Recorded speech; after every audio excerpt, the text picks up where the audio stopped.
కాంగ్రెస్ ప్రభుత్వం అనాలోచిత నిర్ణయంతో జీవో నెంబర్ 33ని తీసుకొచ్చిందని మండిపడ్డారు మాజీ మంత్రి సూర్యాపేట బీఆర్ఎస్ ఎమ్మెల్యే జగదీష్ రెడ్డి. రేవంత్ రెడ్డి గురువు చంద్రబాబును సంతృప్తిపరచడం కోసమే ఈ జీవో తెచ్చారా అనే అనుమానం కలుగుతోందన్నారు. నాటి బీఆర్ఎస్ ప్రభుత్వం విద్యార్థుల సంక్షేమం గురించి ఆలోచన చేస్తే నేటి కాంగ్రెస్ ప్రభుత్వం వారి సంక్షోభం కోరుకుంటోంది అంటూ ఎద్దేవా చేశారు. ఇప్పటికైనా ప్రభుత్వం జీవో నెంబర్ 33ని ఉపసంహరించుకోవాలని, లేని పక్షంలో విద్యార్థుల పేరెంట్స్కు మద్దతుగా న్యాయ పోరాటం చేస్తామని మంత్రి హెచ్చరించారు. ఇక ముఖ్యమంత్రి, మంత్రులు ప్రాజెక్టుల మీద అవగాహన లేకుండా మాట్లాడుతున్నారని అన్నారు. కాంగ్రెస్ నేతలు పోటీలు పడి మరీ నోరు పారేసుకుంటూ ప్రజల్లో అభాసుపాలవుతున్నారని ఆరోపించారు. సుంకిశాల ప్రాజెక్టు ప్రమాదాన్ని వారం రోజులు దాచిపెట్టాల్సిన అవసరం ఏమొచ్చిందని జగదీష్ రెడ్డి ప్రశ్నించారు.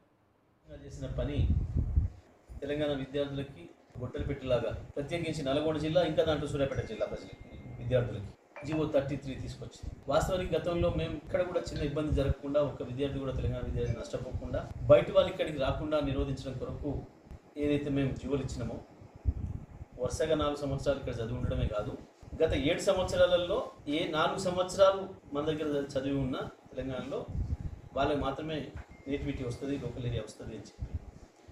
కానీ వీళ్ళు గుడ్డిగా, లేదా ఈ మధ్యన ఆంధ్రప్రదేశ్లో దోస్తులు వచ్చారు కాబట్టి, వాళ్ళ గురువులు వచ్చారు కాబట్టి, మరి వాళ్ళని సంతృప్తిపరచడానిక, అక్కడ వాళ్ళ ఉన్న పైరవీలు చేసుకురా వీళ్ళక్కడ ఒక అనాలోచితంగా ఆ 7 సంవత్సరాల్లో ఏమైనా 4 సంవత్సరాలు అనే దాన్ని తీసేస్తూ కేవలం వరుసగా 4 సంవత్సరాలు చదివితేనే అనే జీవో 33 తెచ్చిండ్రో అది పెద్ద నష్టం కలిగించే అంశం. తెలంగాణ ప్రాంతాన్ని మొత్తానికి కావచ్చు, ప్రత్యేకించి బార్డర్లో ఉన్న జిల్లాలు, ఇటు మామినార్ కావచ్చు, ఇటు నల్గొండ కావచ్చు, ఖమ్మం కావచ్చు, ఈ జిల్లాలకు సంబంధించిన తల్లిదండ్రులు ఇంటర్మీడియట్ చాలా సందర్భాల్లో తీసుకుపోయి పక్కన ఉన్న రాష్ట్రాలు చదివిస్తున్నారు.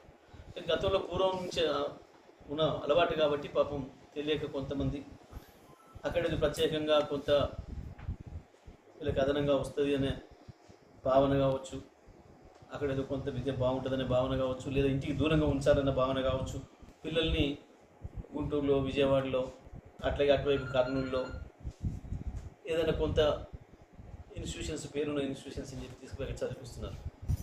మంత్రులే పోయి చూసి మాట్లాడిండ్రు. అది ఇంకా నిర్మాణం పూర్తయి ప్రభుత్వానికి హ్యాండ్ ఓవర్ చేయలేదు. అది నిర్మాణ సంస్థ బాధ్యత అనేది.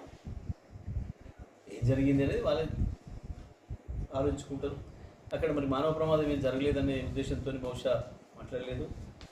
ప్రభుత్వం కూడా ఎందుకు మరి దాచిపెట్టిందో అర్థం కాలే. వారం రోజుల క్రితం జరిగింది అంటున్నారు.